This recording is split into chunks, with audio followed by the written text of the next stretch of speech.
আজকে আপনাদের দেখাবো কিভাবে গভীর সমুদ্রে মাছ ধরে। ইলিশ মাছ ধরার এই রোমাঞ্চকর অভিজ্ঞতার জন্য আমিও জেলে ভাইদের সঙ্গে উঠে পড়লাম ট্রলারে।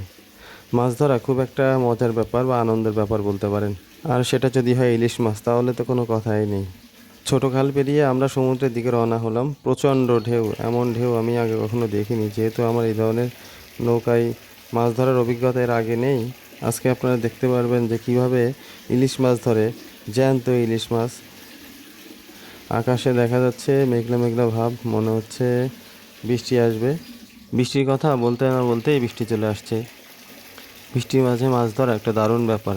নৌকা যেভাবে তুলছে, মনে হয় কখন না নৌকা উল্টে যাবে।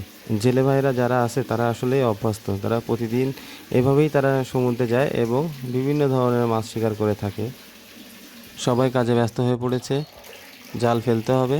নির্দিষ্ট সময় জাল না ফেললে ঠিকমতো মাছ পাওয়া যাবে না।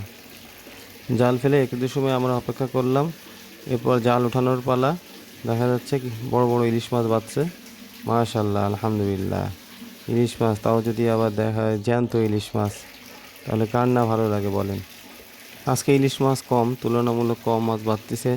তারপরেও যে কয়টা বাদে আলহামদুলিল্লাহ, সুন্দর সুন্দর রূপালী ইলিশ। এইভাবে ট্রলারে করে এর আগে আমি কখনো মাছ ধরতে যাইনি। দারুণ মজার একটা বিষয়।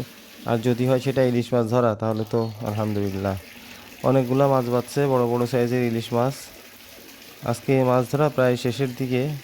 বেশি মাছ বাঁধেনি, অল্প কিছু মাছ বাজছে। জাল টানা প্রায় শেষ, এখন আমাদের ফিরে যাওয়ার পালা।